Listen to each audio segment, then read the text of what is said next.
बिस्मिल्लाहिर्रहमानिर्रहीम।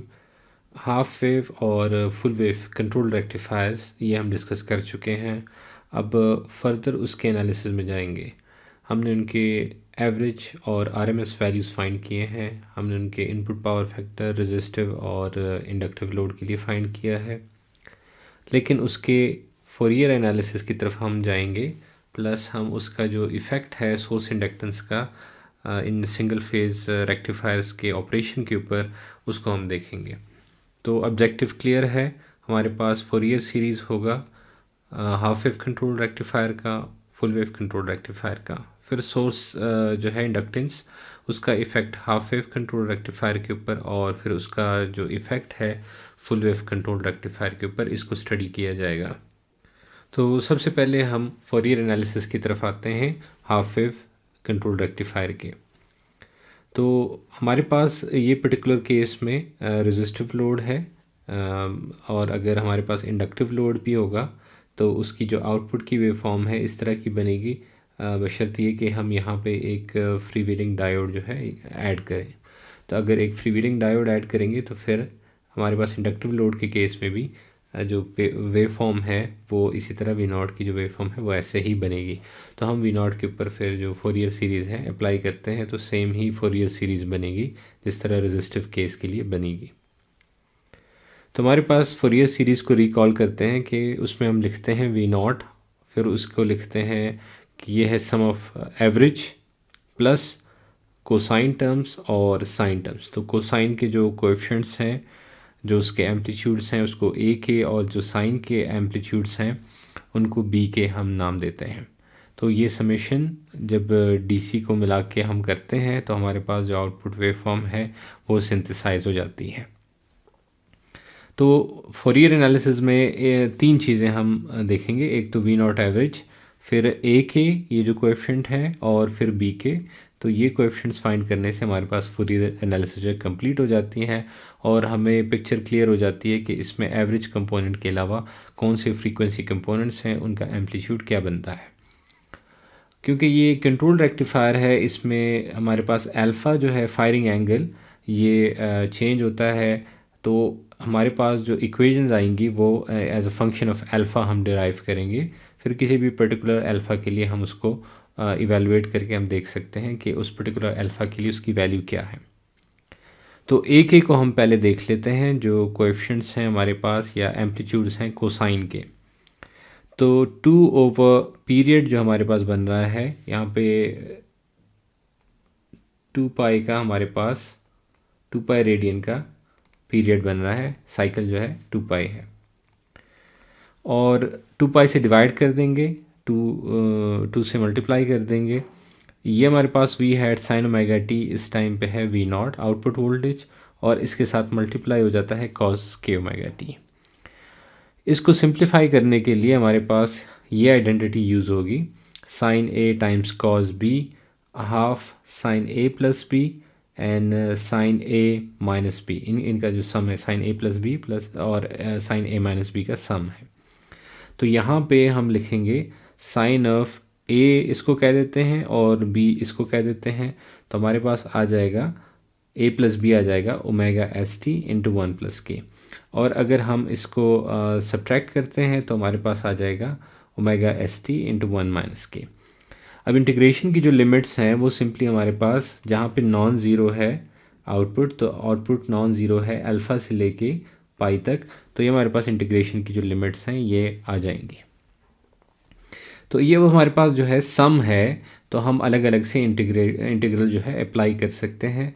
अगर पहली टर्म को इंटीग्रल अप्लाई करते हैं तो ये हमारे पास आ जाएगा कॉज ऑफ 1 प्लस के omega S T, negative cause of course, और ये जो ओमेगा एस टी 1 प्लस के है इसका डेरिवेटिव लिया जाएगा और वो डिनोमिनेटर में हमारे पास 1 प्लस के की फॉर्म में आ जाएगा।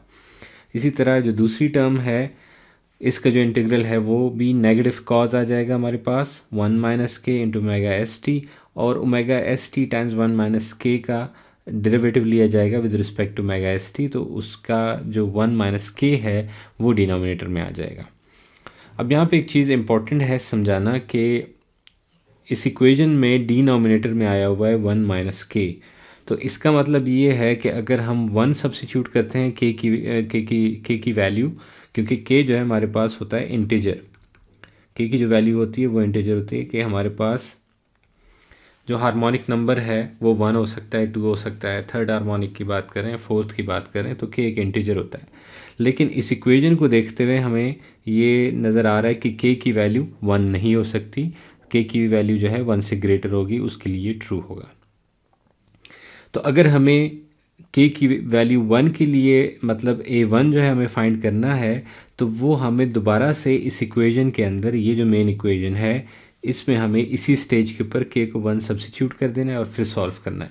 सो अगर के की वैल्यू इसमें 1 सब्स्टिट्यूट करेंगे तो ये बन जाएगा 2 और ये बन जाएगा 0 और फिर ये टर्म हो जाएगी हमारे पास 0। तो यहाँ पे आप a1 को नीचे देख सकते हैं, a1 के लिए हमारे पास आ जाएगा V hat over 2 pi and integrating from alpha to pi, और यहाँ पे मैंने जिस तरह बताया ओमेगा 2 मेगा एस टी हमारे पास जो है साइन 2 मेगा एस टी आ गया है। तो इंटीग्रेट करते हैं, हमारे पास आ जाएगा negative cos 2 omega S T. तो हम लोअर लिमिट को पहले सब्स्टिट्यूट कर देते हैं, तो वो बन जाएगा कॉस 2 अल्फ़ा। ऑफ कोर्स जो 2 है इंटीग्रल के बाद उसका जो डेरिवेटिव है 2 मेगा एस टी का जो डेरिवेटिव है वो डिनोमिनेटर में मल्टीप्लाई होगा, तो हमारे पास जो ये 2 है ये 4 बन जाएगा। और अपर लिमिट हमारे पास सब्स्टिट्यूट करेंगे तो cos 2 पाई हो जाएगा हमारे पास, तो cos 2 पाई जो है वो 1 के इक्वल है, तो इस वजह से हमारे पास नेगेटिव 1 आ जाएगा।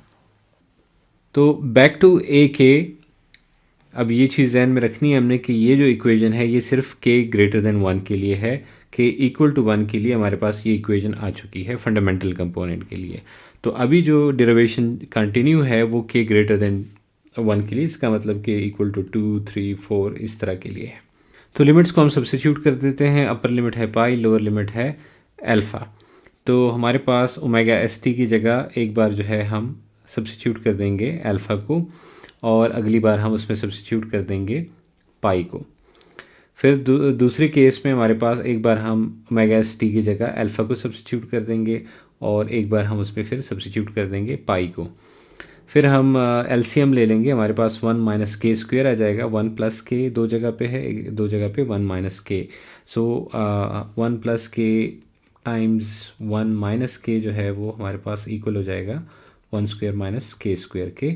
तो ये इक्वेशन हमारे पास डिनोमिनेटर में जो एलसीएम है वो हमारे पास आ जाएगी।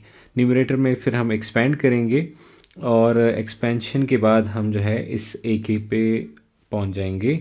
इसमें हमारे पास 2 times minus 1 to the power k, इसका मतलब है कि अगर के की वैल्यू हमारे पास होती है ऑड तो ये जो नंबर है ये आ जाएगा नेगेटिव, और अगर के की वैल्यू होगी इवन तो फिर हमारे पास ये जो 2 है ये आ जाएगा हमारे पास पॉजिटिव नंबर आ जाएगा। और इसके अलावा ये दो टर्म्स जो है ये हमारे पास एडिशन वो में उसमें आ जाएगी। तो लास्ट स्लाइड से हमारे पास एक तो आ गया a1 और एक आ गया हमारे पास a के। सो ये जो है ट्रू है फॉर k इक्वल्स टू 1, और ये हमारे पास इक्वेशन ट्रू है फॉर k ग्रेटर देन 1। अब b के की बात करते हैं।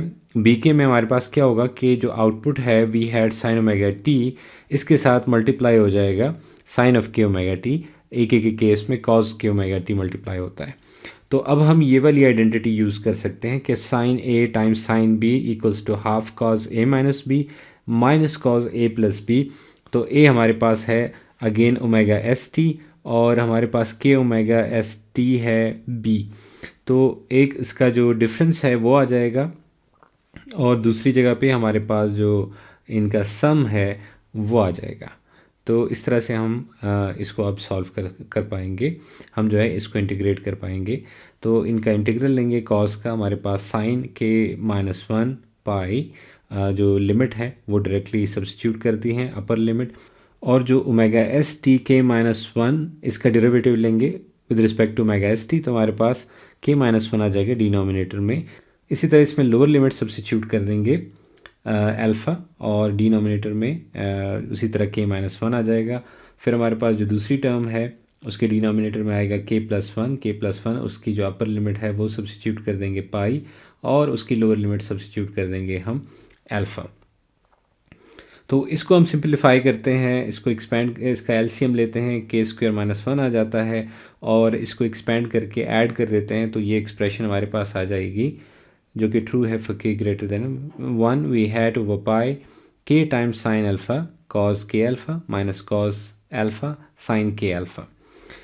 और अगर b1 की बात करेंगे अगेन, क्योंकि ये equation greater than k greater than 1 के लिए ट्रू है, तो इसमें भी हम यही करेंगे कि यहाँ पे ही k इक्वल टू 1 सब्स्टिट्यूट कर देंगे, यहाँ पे भी k इक्वल टू 1 सब्स्टिट्यूट कर देंगे।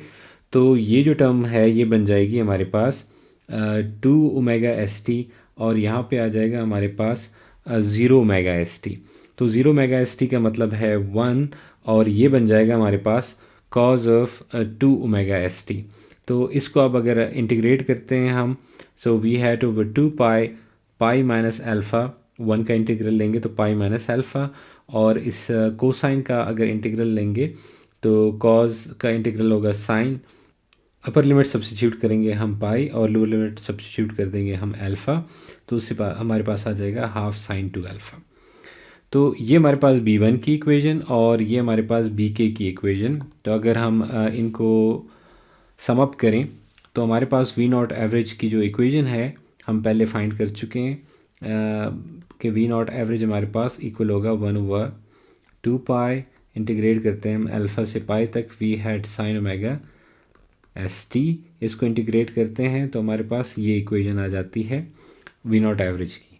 और उसके बाद जो कोसाइन टर्म्स हैं उसमें से जो a1 है, पीक जो है a1, वो ये इक्वेशन आ गई, ak जो है वो ये इक्वेशन आ गई, फिर हमारे पास b1 की ये इक्वेशन है और bk के लिए ये इक्वेशन है।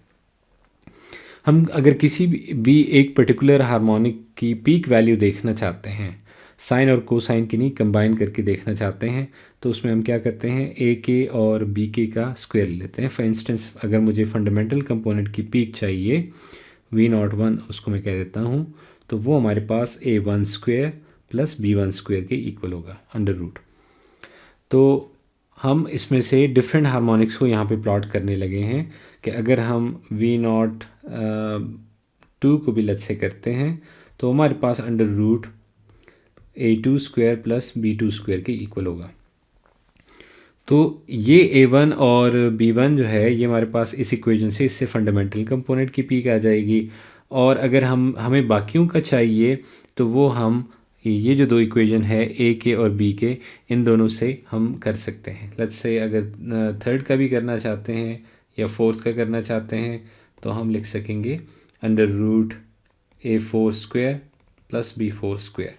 यहाँ पे हमने कुछ प्लॉट्स बनाए हुए हैं कि अगर हमारे पास DC कंपोनेंट का विद रिस्पेक्ट टू अल्फ़ा हम ड्रॉ करते हैं तो ये हमारे पास अल्फ़ा एक्सिस है, और हमारे पास जो DC कंपोनेंट है वो आ जाएगा हमारे पास ये वाला। अब ये जो DC कंपोनेंट है इसको हम नॉर्मलाइज कर रहे हैं पीक वैल्यू से। इन अदर वर्ड्स ये जो पीक है अगर इसको हम 1 सब्स्टिट्यूट कर दें तो ये हमारे पास वी नॉट एवरेज की इक्वेशन आ जाएगी और जो प्लॉट है ये बन जाएगा। और अगर दूसरे केस की बात करें कि अगर हम k को 1 सब्स्टिट्यूट करते हैं, k की वैल्यू 1 सब्स्टिट्यूट करने से हमारे पास जो फंडामेंटल कंपोनेंट है वो ये आ जाएगा। तो ये हमें नज़र आ रहा है कि इनिशियली इसकी वैल्यू जो है 0.5 पे है नॉर्मलाइज्ड। इसका मतलब है कि जो पीक वैल्यू है उसको हमने 1 से रिप्लेस कर दिया है। तो A1 में जो वी हैट है इसको भी 1, और B1 में जो वी हैट है इसको भी 1 से रिप्लेस कर दिया। तो ये प्लॉट बनता है हमारे पास V01 का, V01 हैट, और ये तब है जब हम इसको उससे नॉर्मलाइज कर रहे हैं, जबकि ब्लू में हमने बनाया V0 एवरेज। इसी तरह अगर हम सेकंड हार्मोनिक की बात करते हैं तो उस केस में हमारे पास ये वाला प्लॉट बनता है। ये वाला जो प्लॉट है ये हमारे पास बन जाएगा फॉर k इक्वल्स टू 2। तो ऐसे हम सारे हार्मोनिक्स को देख सकते हैं कि कैसे उनकी जो वैल्यू है वो अल्फ़ा के साथ चेंज हो रही है, और अल्टीमेटली जैसे जैसे हम पाई की तरफ जाते हैं अल्फ़ा पाई को अप्रोच करता है, V0 एवरेज और सारे जो हार्मोनिक्स हैं उनके जो मैग्नीट्यूड्स हैं, एम्पलीट्यूड्स हैं, वो ज़ीरो को अप्रोच करना शुरू कर देते हैं। अब फुल वेव रेक्टिफायर की तरफ आते हैं। हाफ वेव रेक्टिफायर जो है वो हमने डिस्कस कर लिया है। फुल वेव रेक्टिफायर में ये आसानी है कि हम इसको समझ सकते हैं कि ये हमारे पास दो हाफ वेव का कॉम्बिनेशन है। फॉर एग्ज़ाम्पल ये एक हाफ वेव आउटपुट ये है जो कि अल्फ़ा से पाई तक है, और फिर हमारे पास 2 पाई या पॉइंट आ गया 2 पाई, और 2 पाई प्लस अल्फ़ा से हमारे पास 3 पाई तक। तो ये हाफ वेव की आउटपुट है। लेकिन अगर हम इसमें ये एक वो ऐड कर देते हैं इस तरह से जो कि स्टार्ट हो पाई प्लस अल्फ़ा से और वो पहुंच जाए हमारे पास 2 पाई तक, तो ये हमारे पास फुल वेव बन जाती है। इतना सा फ़र्क है हमारे पास। तो हम ये कह सकते हैं कि ये असल में दो वेव फॉर्म्स का सम हम इसको कह सकते हैं। अगर एक और हाफ वेव हम कह दें कि जो कि शिफ्टेड है पहले के रिस्पेक्ट से, अगर वो हम कह दें कि वो शिफ्टेड है पाई रेडियन, और इसके साथ ऐड कर देते हैं, अगर इसको V01 कह देते हैं और इसको V02 कह देते हैं और ऐड कर देते हैं V0 equals to V01 plus V02, तो ये हमारे पास जो V0 है, अब V01 और V02 का सम, इसका फोरियर फाइंड करना रिलेटिवली आसान होगा। वो आसान इस तरह से होगा कि अब इसका जो पीरियड बनेगा वो हाफ होगा compare to the half wave. तो हाफ वेव के केस में हमारे पास जो पीरियड है वो 2 पाई है, ये हाफ वेव के केस में। फुल वेव के केस में हमारे पास होता है पाई। तो इसका मतलब जो हम पीरियड से डिवाइड करते हैं, तो फुल वेव के केस में, हाफ वेव के केस में जो वैल्यू भी आई है, फुल वेव के केस में वो सिंपली क्या होगी, डबल होगी। तो अगर हम उसमें चले जाते हैं, एवरेज वैल्यू जो है यहाँ पे V0 एवरेज, ये इसमें V हैट ओवर 2 पाई है, तो फुल वेव के केस में ये वैल्यू हो जाएगी V hat over pi, not 2 पाई। इसी तरह अगर हम ए के और बी के को देखेंगे, तो इनके जो एम्पलीट्यूड्स हैं, ये जो कोएफिशिएंट्स हैं ए के और बी के, जो वेट्स हैं, इनकी वैल्यू अगर आप देखेंगे तो ये हाफ वेव के मुकाबले में क्या हो जाएगी, डबल हो जाएगी। ठीक है, तो ए के केस में यहाँ पे 2 है डिनोमिनेटर में, और यहाँ पे न्यूमरेटर में 1 है। तो इधर आप देखेंगे कि यहाँ पे 2 आ गया है और इसका जो 2 है वो हट गया है। तो इस तरह से ये डबल हो जाएगी। लेकिन क्योंकि फ्रीक्वेंसी जो है फुल वेव के केस में अब ये डबल हो चुकी है, और फंडामेंटल जो इसका फ्रीक्वेंसी कंपोनेंट है वो असल में अब 2 टाइम्स ओमेगा एस हो गया है। तो इसका मतलब है कि अब k इक्वल टू 1 और k equal to 3, k equal to 5, ये वाले कंपोनेंट्स जो हैं अब इसमें नहीं होंगे। अब इसमें जो है 2 और उसके मल्टीपल होंगे, 2, 4, 6 ये वाले होंगे हमारे पास। तो यहाँ पे भी हम प्लॉट करने लगे हैं जो डीसी कंपोनेंट है फुल वेव के केस में, डीसी कंपोनेंट। फिर हमारे पास k इक्वल्स टू 2, हालांकि हम यहाँ पे सब्स्टिट्यूट कर रहे हैं, और ये हमारे पास जो आउटपुट है उसका फंडामेंटल कंपोनेंट बन जाएगा। और फिर हमारे पास अगला जो होगा वो k इक्वल्स टू 4 होगा। तो ये जो इक्वेशंस हैं इनमें हम k इक्वल्स टू 2 और k इक्वल्स टू 4 सब्स्टिट्यूट करेंगे। तो जब k इक्वल्स टू हम 2 सब्स्टिट्यूट करेंगे तो ये हमारे पास फंडामेंटल कंपोनेंट आउटपुट का वो आ जाएगा, और जब हम k इक्वल्स टू 4 सब्स्टिट्यूट करेंगे तो हमारे पास ये प्लॉट आ जाएगा, और अल्फ़ा के साथ कैसे चेंज हो रहा है ये बिहेवियर हमें बता देगा। और उसके अलावा हमारे पास जो डीसी कंपोनेंट है वो हमारे पास यही बिहेवियर शो करेगा, और अल्फ़ा जैसे जैसे बढ़ता जाएगा इसकी जो वैल्यू है वो कम होती जाएगी।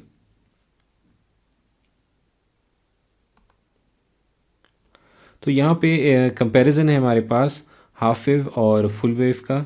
हाफ वेव के केस में जो प्लॉट है alpha versus the peak value of DC component, fundamental component and second harmonic, ये अब हमारे पास फुल वेव राइट साइड पे फुल वेव है। ये हम देख चुके हैं कि अल्फ़ा के साथ इनके जो एम्पलीट्यूड्स हैं उसके ऊपर कैसा बिहेवियर आ रहा है, उसका बिहेवियर कैसे है।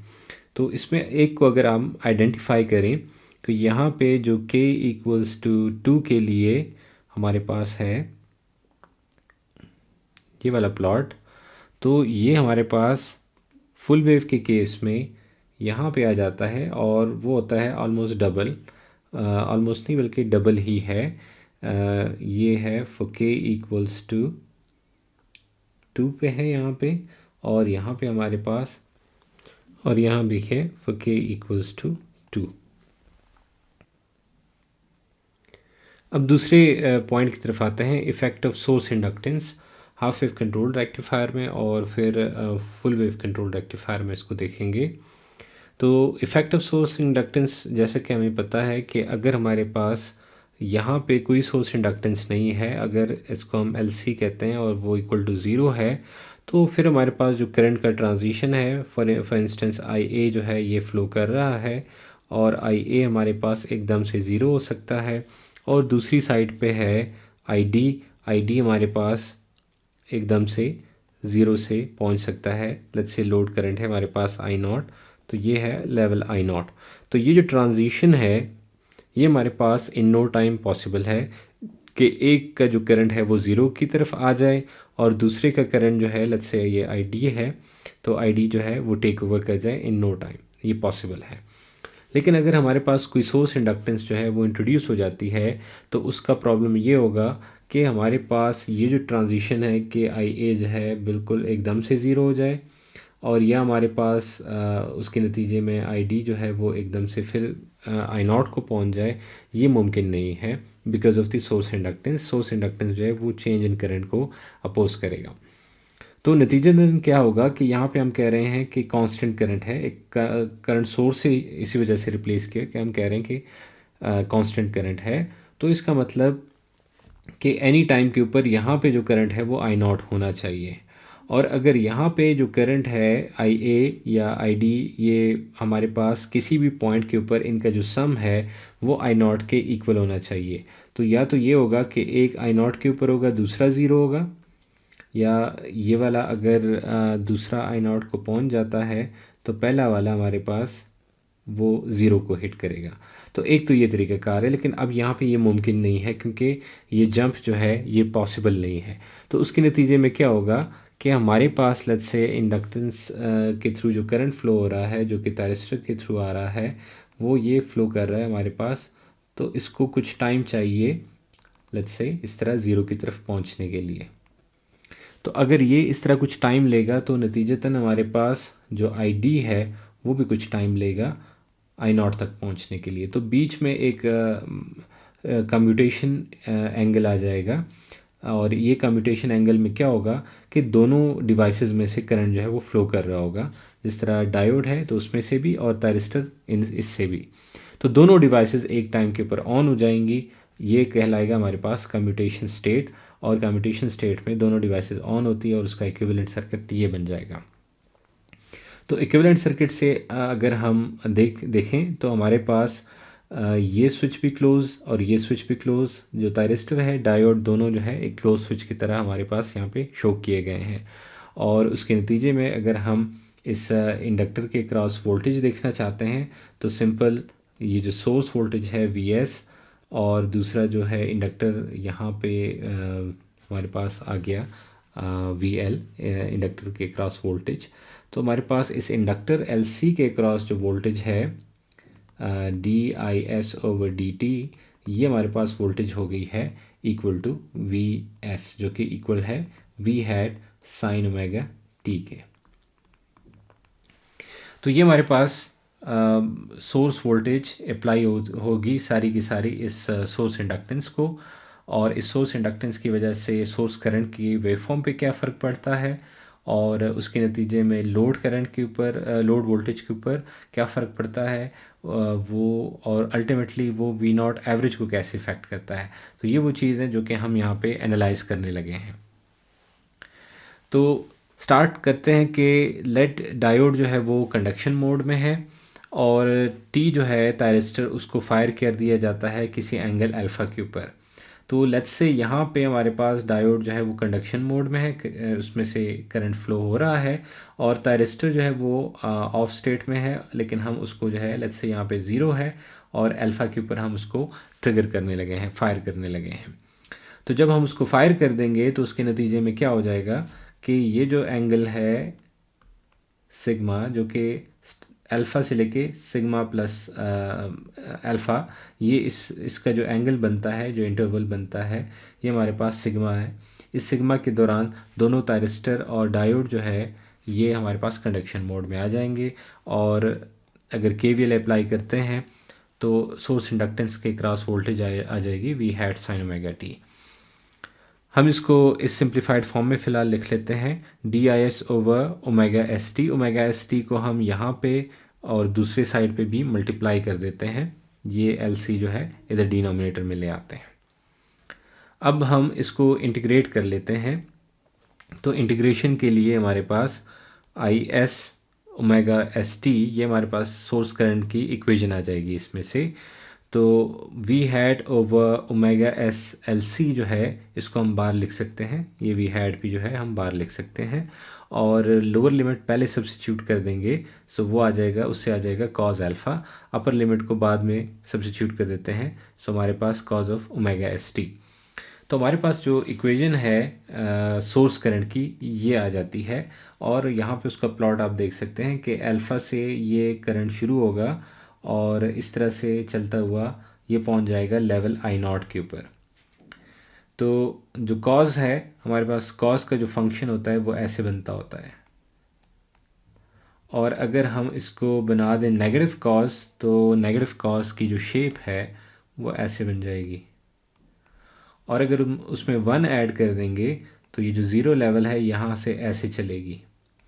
तो ये वाला जो पार्ट है मैं इसको दोबारा से हाईलाइट कर देता हूँ। ये इक्वेशन जो है ये रिप्रेजेंट कर रहा है इस करंट को ड्यूरिंग द कम्यूटेशन।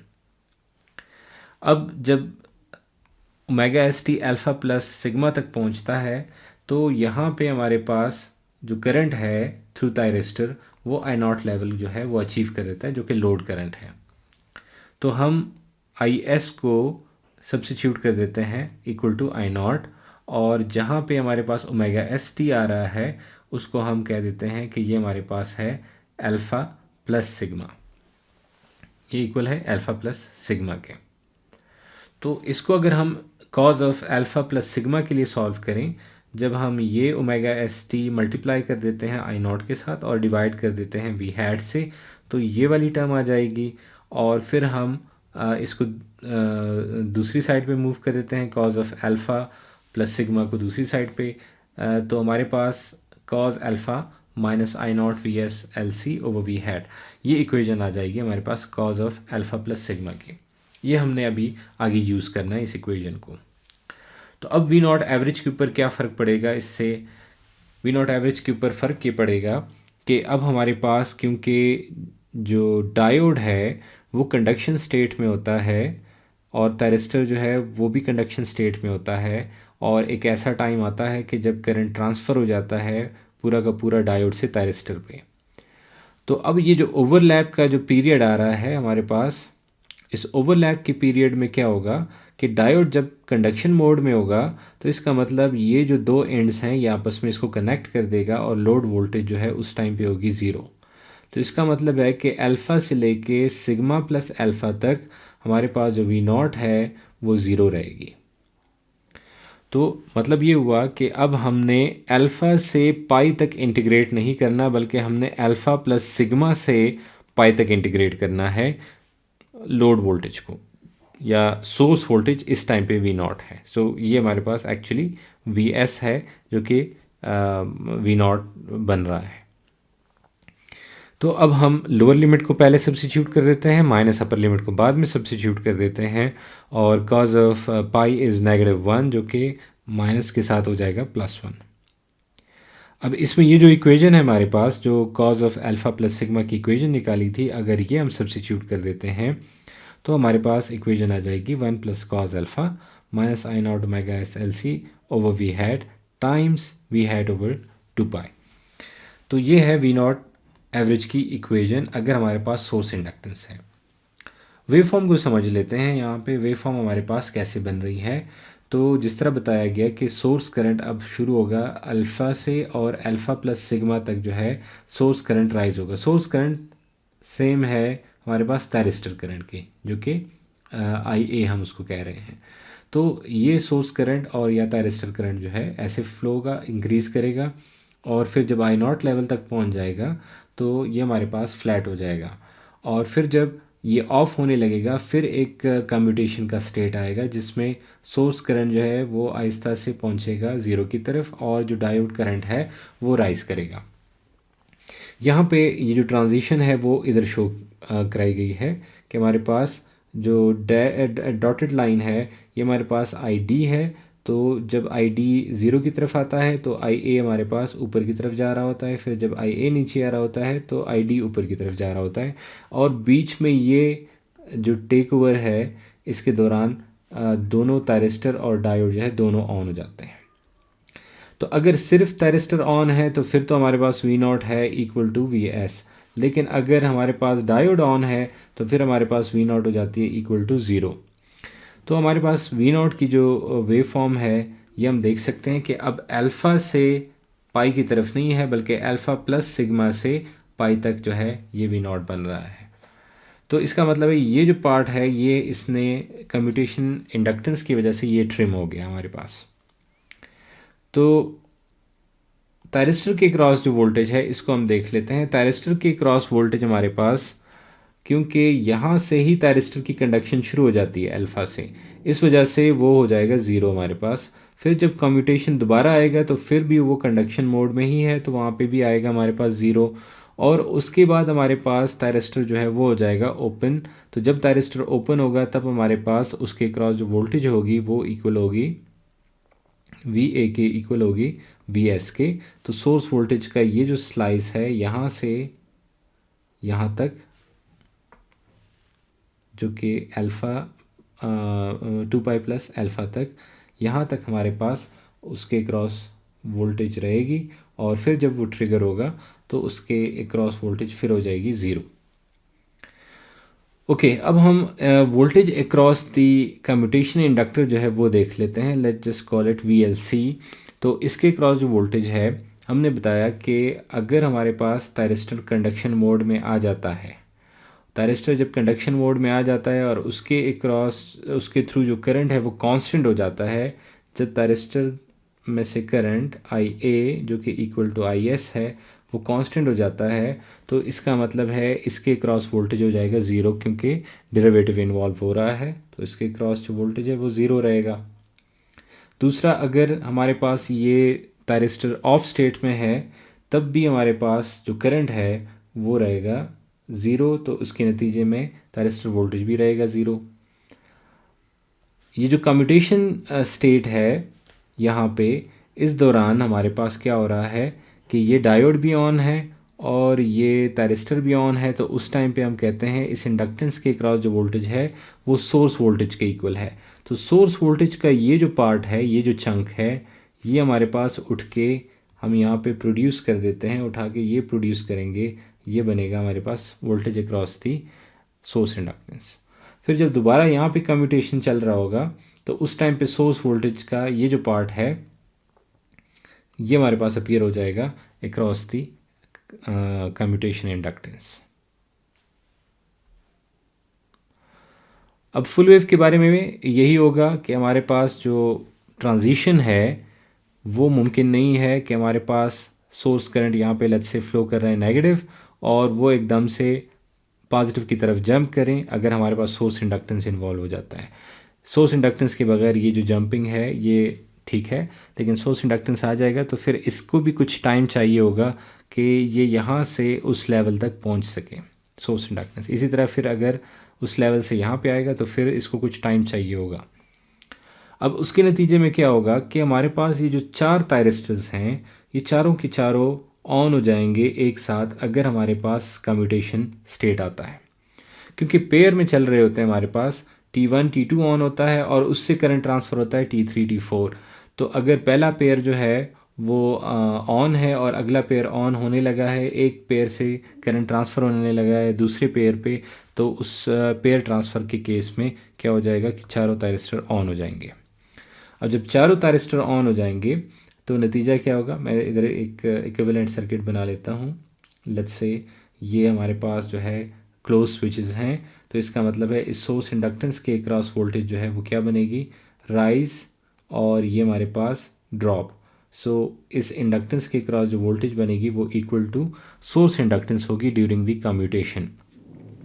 तो हम लिखेंगे कि L C D I S over D T equals to V hat sine omega t, और जिस तरह हाफ वेव के केस में किया हम यहाँ पे भी equal to source voltage over omega S L C omega s को यहाँ पे भी और यहाँ पे भी मल्टीप्लाई कर देंगे हम, ताकि जो इंटीग्रेशन है वो with respect to omega S t कर दें हम। तो अब हमारे पास जो इनिशियल कंडीशन होगी, क्योंकि सोर्स करंट यहाँ पे अगर मैं आइडियल बनाना चाहता हूँ तो यहाँ पे नेगेटिव आई नॉट और पॉजिटिव आई नॉट के बीच जो है उसकी ऑसिलेशन चल रही होती है। तो अगर हम ये ज्यूम करते हैं कि लेट T3 और T4 पहले से कंडक्शन मोड में है अल्फ़ा नेगेटिव से, और हम जो है अल्फ़ा प्लस के ऊपर T1 और T2 को फायर करते हैं, तो इसका मतलब अगर T3 और T4 पहले से ही कंडक्शन मोड में है तो इसका मतलब सोर्स करंट की जो इनिशियल वैल्यू है वो हमारे पास नेगेटिव आई नॉट है। तो उसके साथ हम ये इंटीग्रेशन परफॉर्म कर देते हैं।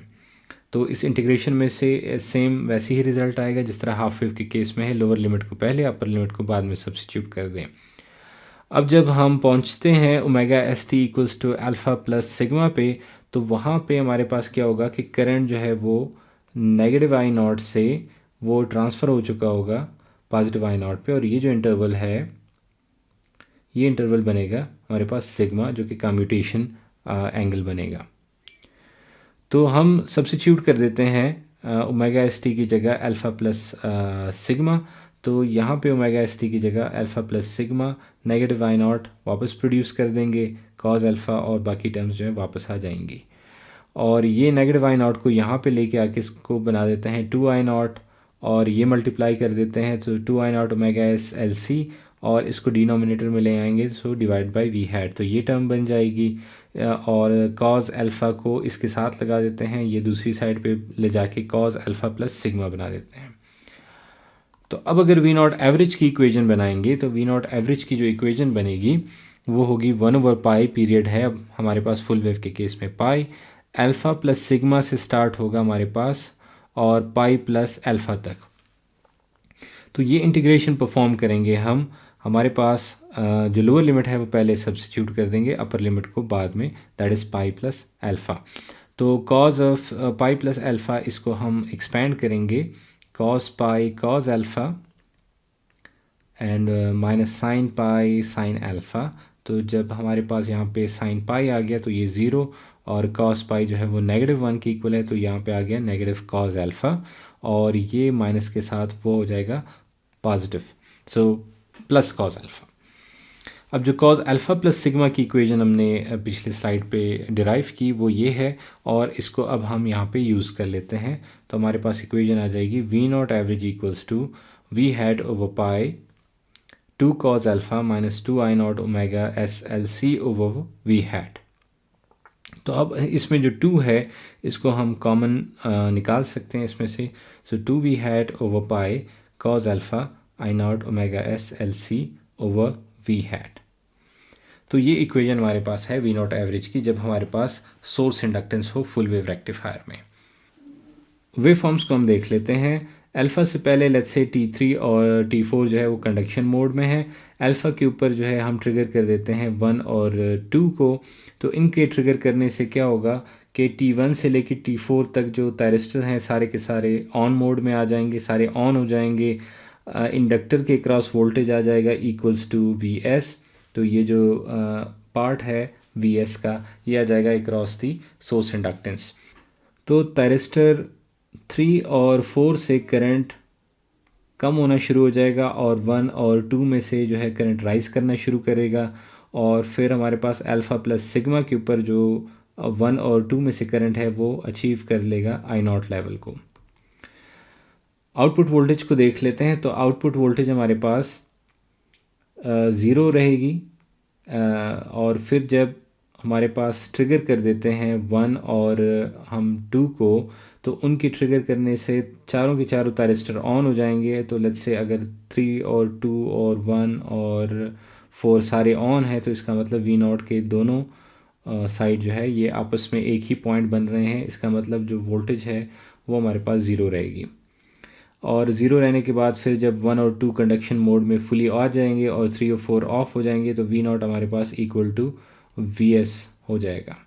We naught equals to V S हो जाएगा। फिर हमारे पास जब हम ट्रिगर करेंगे 3 एंड 4 को एट पाई प्लस अल्फ़ा, तो पाई प्लस अल्फ़ा के ऊपर जब 3 और 4 को ट्रिगर करेंगे तो हमारे पास 1 और 2 में से करंट नीचे आ जाना शुरू हो जाएगा और 3 और 4 में से करंट बढ़ना शुरू हो जाएगा। तो इस कम्यूटेशन के दौरान भी हमारे पास जो वोल्टेज है वो हो जाएगी इक्वल टू ज़ीरो, और इस दौरान जो सोर्स वोल्टेज है वो हमारे pass through across the source inductance जो है वो अपीयर होगी। वोल्टेज अक्रॉस दी थायरिस्टर जो है, किसी एक थायरिस्टर, पर्टिकुलरली हम यहाँ पे थायरिस्टर 1 की बात कर लेते हैं, उसके क्रॉस जो वोल्टेज है उसको हम ऐसे देख सकेंगे, ये है वी ए के 1 T1 के क्रॉस जो वोल्टेज है उसको वी ए के 1 कह देते हैं। तो हमारे पास जब थायरिस्टर 1 कंडक्शन मोड में है, हम वो सारी जगह देख लेते हैं जहाँ पे थायरिस्टर 1 जो है कंडक्शन मोड में है। सो यहाँ पे भी है, यहाँ पे 1 एंड 2 है, यहाँ पे 1 एंड 4, 1 to 4 सारे हैं। तो हमारे पास थायरिस्टर 1 के क्रॉस वोल्टेज वहाँ पे ज़ीरो रहेगी।